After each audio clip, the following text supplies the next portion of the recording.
Commander Jin pressed her palm against the cold metal of the bridge console, watching the last flickers of alien energy signatures vanish from her screen. After 3 months of hell, the silence felt wrong. Too quiet, too clean. The hegemony fleet had been there just moments ago, their massive ships blocking out the stars like hungry predators. Now they were gone, leaving behind only empty space and the bitter taste of an unfinished fight. "Ma'am, we're receiving a transmission on all frequencies," Lieutenant Park announced from the communications station. His voice carried the exhaustion they all felt. 3 months of running, fighting, and dying had worn them down to their bones. Jin straightened her uniform and nodded. "Put it through." The main screen flickered to life, showing the insectoid face of a hegemony commander. Its compound eyes reflected the bridge lights like broken mirrors. When it spoke, the translation software made its voice sound almost human, which somehow made it worse. "People of Earth," the alien said, its mandibles clicking between words. "The hegemony offers you peace. We propose immediate ceasefire talks. You've fought bravely, but continued resistance serves no purpose. Accept our terms, and your species will find its place in the galactic order." The transmission ended, leaving the bridge in stunned silence. Jin felt her crew's eyes on her, waiting for orders, waiting for hope. She had none to give them. The war had started 6 months ago when humanity's first colony ships reached the Outer Rim. The colonists had been simple people looking for new homes, new chances. They found worlds rich with resources and perfect for human life. They also found the hegemony. The aliens had arrived with ships the size of cities, demanding that humanity surrender their colonial worlds. They called it integration, but the survivors who escaped told a different story. The hegemony didn't just want the planets. They wanted the people. Workers for their factories, soldiers for their armies, breeding stock for their experiments. Humanity had said no. The first battle had been a massacre. Human ships built for exploration and transport faced military vessels that had conquered dozens of star systems. The aliens had shields that could stop nuclear weapons and guns that could crack planets in half. Earth's small colonial fleet never stood a chance. But humanity didn't give up. Couldn't. It wasn't in their nature. Admiral Lee had taken command of Earth's defense after the first defeats. He was a hard man with gray hair and scars from the old wars. He understood something the aliens didn't. Humans didn't just fight for territory or resources. They fought for each other. The second battle had gone better. Human ships, redesigned and rebuilt, used hit-and-run tactics that confused the aliens. They struck fast and disappeared before the hegemony could respond. It wasn't enough to win, but it was enough to survive. The third battle had been a draw. Both sides took heavy losses, but neither could claim victory. The aliens began to realize they were facing something new. Most species surrendered when faced with superior force. Humans seemed to get angrier. Now, 3 months later, the hegemony was offering peace talks. Jin knew it was a trap. The aliens hadn't grown soft or generous. They wanted something. "Lieutenant Park," she said, "get me a secure channel to Earth Command." The connection took several minutes to establish. When Admiral Lee's face appeared on the screen, Jin could see the weight of command in his tired eyes. "Admiral, we've received a ceasefire proposal from the hegemony," she reported. Lee's expression didn't change. "I know. Every ship in the fleet got the same message." "What's your assessment, Commander?" Jin looked at her tactical display. The alien fleet positions hadn't changed since the ceasefire began. They still controlled the hyperspace lanes between Earth and the colonies. They still had blockades around human worlds. They still held the captured territories. "They're not withdrawing, sir. This isn't a real ceasefire." "It's a pause." Lee nodded slowly. "My thoughts exactly. Intelligence reports suggest they're reinforcing their positions. Building stronger defenses, bringing in more ships. Then why offer peace talks at all? Because we're hurting them more than they expected. Human resistance has been ... unexpected. They need time to figure out how to deal with us." Jin felt a cold anger building in her chest. The hegemony thought they could. By time, study humanity's tactics, and then finished them off when they were ready. They saw the peace talks as another weapon. "What are your orders, sir?" Admiral Lee was quiet for a long moment. When he spoke, his voice was steady and sure. "We attend the peace talks. We listen to their terms. We act like a defeated species." "Ready to surrender, sir?" "Commander, sometimes the best way to win a war is to let your enemy think they've already won. The hegemony believes they understand humanity. They're wrong." The connection ended, leaving Jin alone with her thoughts. Outside the bridge windows, she could see the stars that humanity had dreamed of reaching for centuries. Now, those same stars were battlegrounds. The hegemony had made one critical mistake. They thought humans were just another species to be conquered. They didn't understand that humanity's greatest strength wasn't their technology or their tactics. It was their refusal to accept defeat. The peace talks would begin soon, and when they did, the real war would start. The neutral space station hung in the void like a metal flower, spinning sections catching starlight as ships from both sides docked at its ports. Ambassador Kim walked down the sterile corridors, his footsteps echoing in the artificial gravity. 6 weeks of talks, and the aliens still believed they were winning. In the main conference room, Primarch Veltar waited with his delegation. The insectoid alien towered over the humans, his forearms folded across his katana's chest. His compound eyes reflected the room's harsh lighting, making him look like a living nightmare. When he spoke, his voice carried the confidence of someone who had never lost a war. Ambassador Kim Veltar clicked his mandibles in what might have been a smile. "Are you ready to discuss reasonable terms today?" Kim took his seat across from the alien delegation, his face showing just the right amount of weariness. "Where?" "Always ready to listen, Primarch." The terms were the same as always. Humanity would become a protectorate of the hegemony. All military ships would be scrapped. Human colonies would provide resources and workers to the alien empire. In return, Earth would be allowed to govern itself under hegemony supervision. "Your people have fought bravely," Veltar said, his voice carrying false sympathy. "But continued resistance only brings more suffering. Accept our protection, and humanity will prosper." Kim exchanged glances with his fellow negotiators. Colonel Park shook his head slightly, while Minister Lee frowned at the alien terms. To watching eyes, it looked like a delegation struggling with an impossible choice. "These terms are difficult," Kim said carefully. "My government needs more time to consider them." "Time is not infinite, Ambassador. Our patience grows thin." After the session ended, Kim returned to his quarters on the station. The rooms were small but comfortable, designed to house diplomats from dozens of different species. He activated a small device that would block any listening equipment, then sat down to write his daily report. The report was fiction, of course. In it, he described growing pressure from Earth to accept the hegemony's terms. He wrote about civilian unrest and military leaders questioning the war effort. He painted a picture of a species slowly breaking under the weight of superior force. The real truth was different. While the peace talks continued, Earth's military was busier than ever. But the aliens couldn't see that, were too focused on the obvious movements. Captain Song piloted her transport ship through the hyperspace lanes, her cargo hold filled with what appeared to be refugee families. The hegemony scanners detected exactly what they expected to see: frightened humans fleeing war zones with their possessions. The alien observers logged the ship's movement and dismissed it as unimportant. What they didn't see was the ship's true cargo.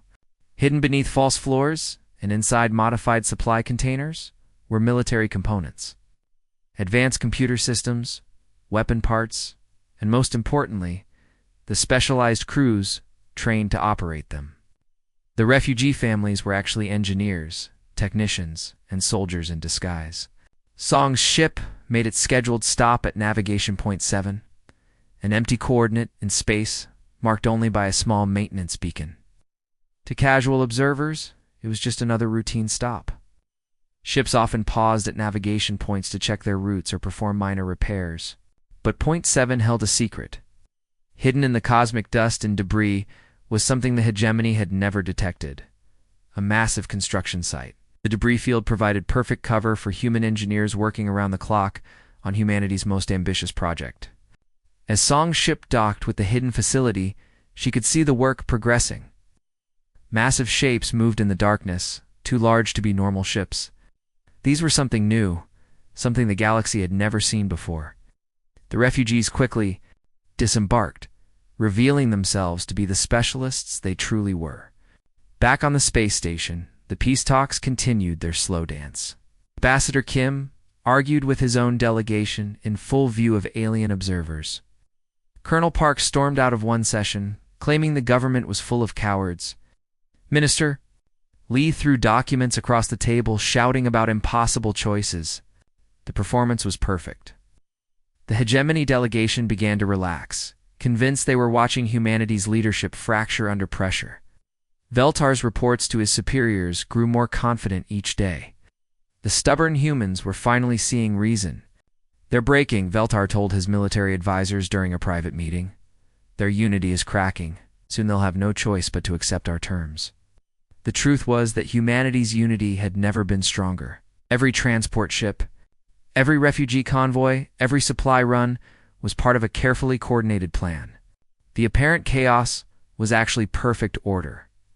On distant worlds, human colonies continued their normal routines while secretly preparing for what was to come. Factories that appeared to be making farming equipment were actually producing military components. Schools that seemed to be teaching children were actually training the next generation of soldiers. The hegemony saw what they wanted to see: a beaten enemy preparing for surrender.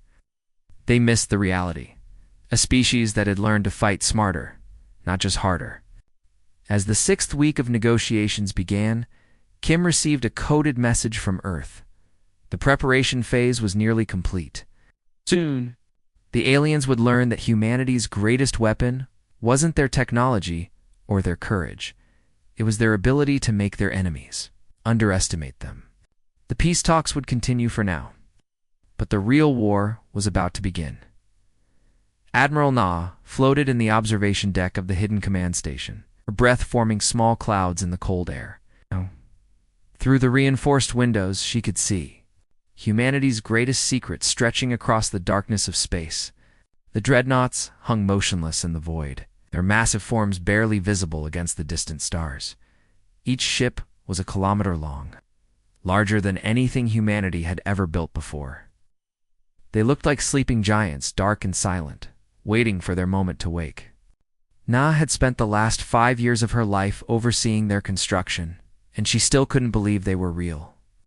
Admiral Captain Yoon approached from behind, his footsteps echoing in the empty observation deck.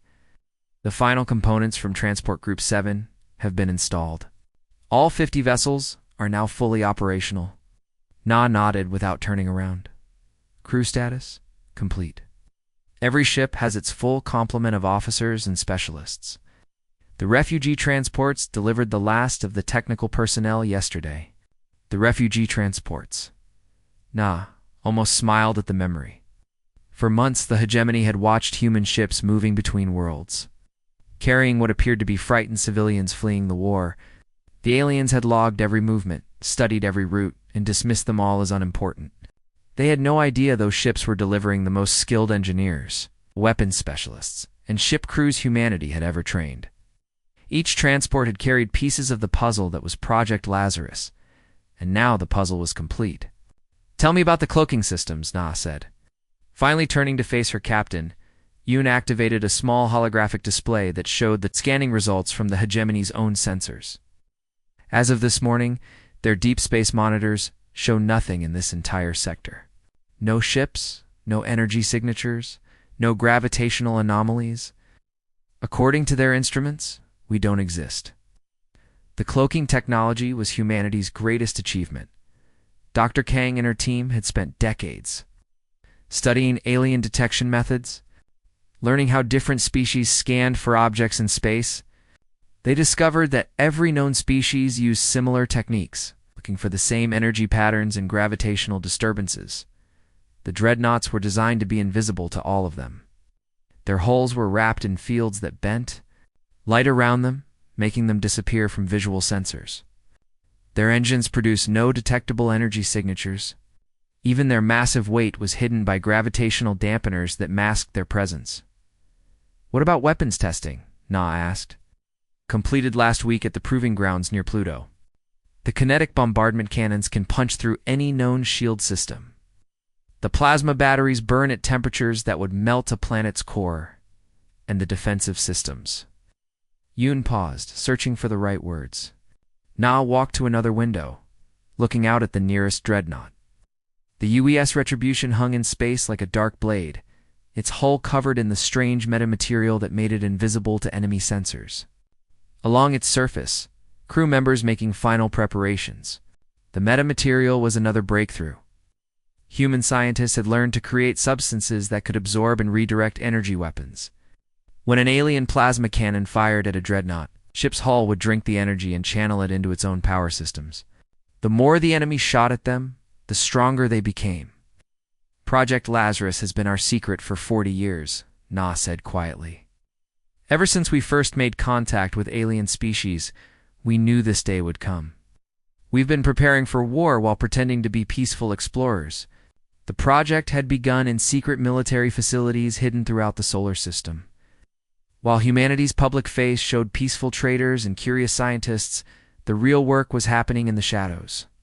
The best minds on Earth had been recruited to solve one problem: how to survive in a galaxy full of hostile aliens. They had studied every piece of alien technology they could find.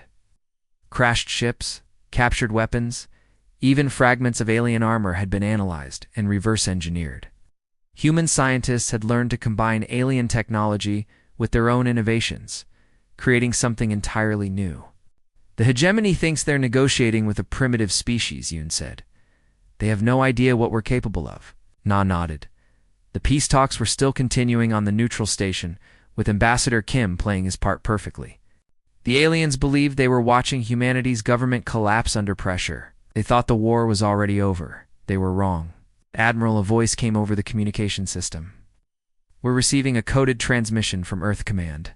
Authorization 77 Alpha." Na recognized the code. It was the signal they had been waiting for. The peace talks were about to end, and the real war was about to begin. "Send the alert to all ships," she ordered. "Begin final preparations. Cruise to battle stations." All systems. To full readiness. Throughout the hidden fleet, lights began to flicker on. Sleeping giants were waking up.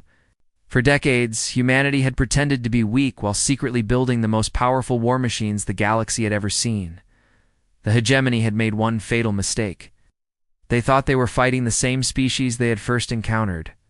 40 years ago, they didn't realize that humanity had been using all that time to prepare for this moment. The dreadnoughts began to move, their engines producing no sound in the vacuum of space. 50 invisible ships started their journey toward the enemy, carrying with them the hopes and fury of an entire species. The galaxy was about to learn what humans could really do. Primarch Veltar stood on the bridge of his flagship watching the human colony of New Geneva grow larger on the main screen. The peace talks had failed, as he knew they would. Humans were too stubborn to accept the obvious truth: they could not win this war. "All ships report ready for attack," his tactical officer announced. "The colony's defenses are minimal, should have complete control within hours." Veltar clicked his mandibles in satisfaction. The attack on New Geneva would show humanity the cost of continued resistance. After watching their colony burn, even the most stubborn humans would beg for mercy. The hegemony fleet spread across space in perfect formation. 200 ships moved like a single organism, their weapons charging for the assault. Veltar had commanded fleets like this across 17 star systems, and the result was always the same: total victory. "Begin the attack," he ordered. First wave of plasma fire streaked toward the colony, brilliant beams of energy that could melt through solid rock. But before they reached their target, something impossible happened. Space itself seemed to tear open. The UES Retribution materialized directly above Veltar's flagship, its kilometer-long hull blotting out the stars. The massive ship had appeared. from nowhere, as if it had been waiting in another dimension. Its dark surface absorbed the light around it, making it look like a hole cut out of reality. "What is that?" Velta's tactical officer screamed, his voice cracking with terror. Before anyone could answer, more ships began appearing throughout the star system. They materialized around hegemony vessels like nightmares coming to life.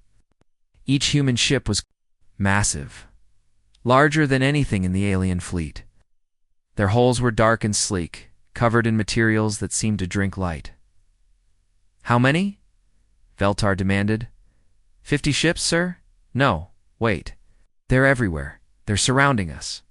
The hegemony fleet tried to respond, but their weapons couldn't lock onto the human ships. Every time they fired, their targeting systems failed. The massive vessels seemed to exist in the spaces between their sensors, invisible to every form of detection. All ships concentrated fire on the nearest target. Veltar ordered. Hundreds of energy weapons focused on the UES Retribution, enough firepower to destroy a small moon. The beams struck the ship's hull and simply vanished.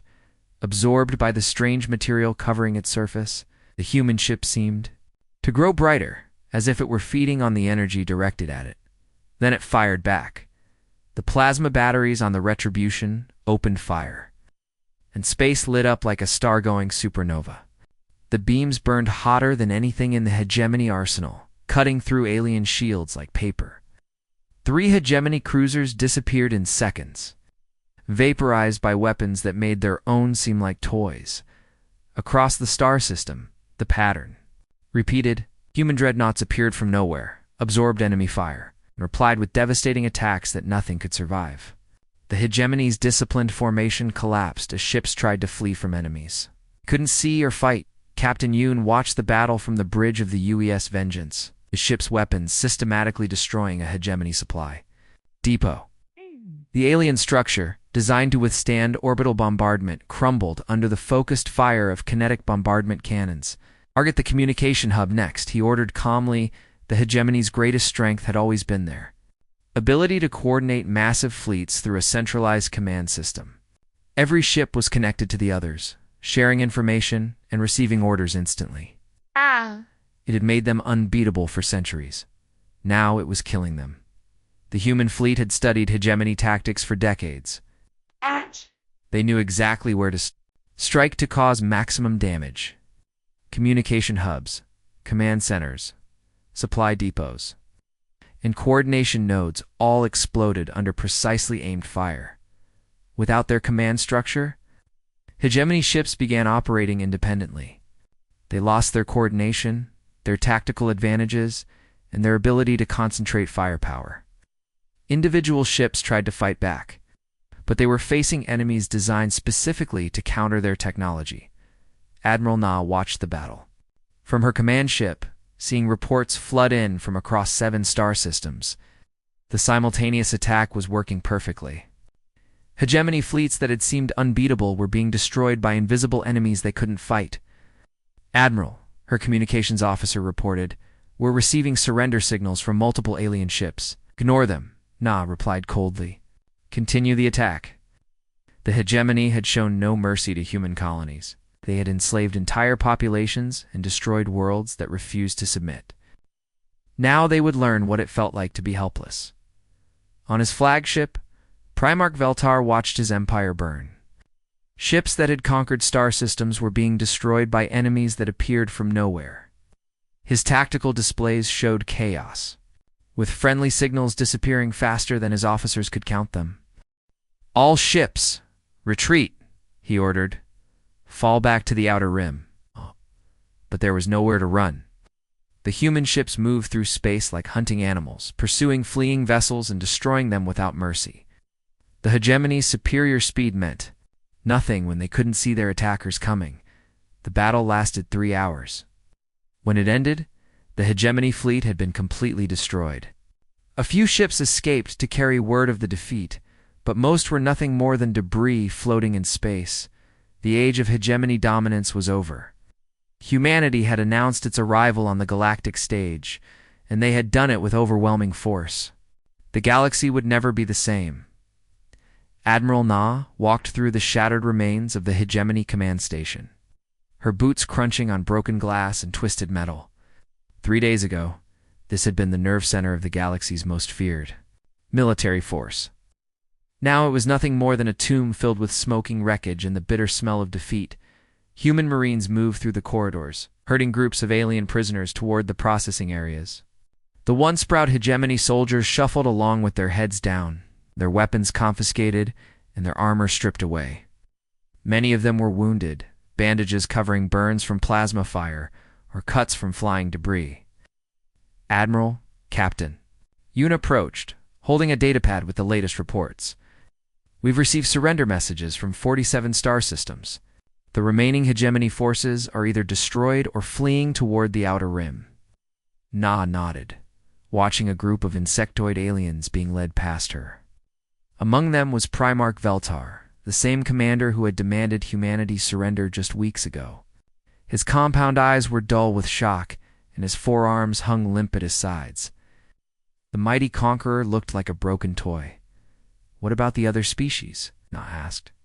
That's where it gets interesting, Yoon said, his voice carrying a note of amazement. We're receiving messages from dozens of alien governments. Species that have been under Hegemony rule for centuries are declaring independence. The Zephyrians, the Crystalline Collective, the Voidwalkers. They're all breaking free. The news didn't surprise Na. The Hegemony's power had always been based on fear. They had convinced the galaxy that resistance was impossible, that their military might was unbeatable. When humanity destroyed that image in 72 hours, the entire foundation of their empire crumbled. A communication officer approached, saluting sharply. Admiral, we're receiving a priority message from the Galactic Council. They're requesting immediate talks with Earth's government. Na almost laughed. The Galactic Council had ignored humanity for decades, treating them as a minor species, not worth their attention. They were begging for meetings, desperate to understand how a backwater world had become the galaxy's newest superpower. Tell them we'll consider their request, Na said. After we finish processing these prisoners, she continued her walk through the station, observing the work being done. Human engineers were studying Hegemony technology, learning from their equipment and weapons. Scientists were analyzing alien computer systems, searching for information. About other threats in the galaxy, the role reversal was complete. Just months ago, humans had been the ones facing extinction. They were the ones dictating terms to their former enemies. In the station's main detention area, Na found what she was looking for. Massive holding cell contained the highest-ranking Hegemony officers, including fleet commanders and military advisors. They sat in silence, their various species unified by defeat and fear. Open the cell, Na ordered. The energy barrier flickered off, and Na stepped inside. The alien officers looked up at her with a mixture of terror and confusion. Some of them had never seen a human before the war began. Others had dismissed humanity as a primitive species that would be easily conquered. I am Admiral Na of the Earth Defense Force, she announced. I have a message for you to carry back to your homeworlds. The aliens remained silent, waiting for her to continue.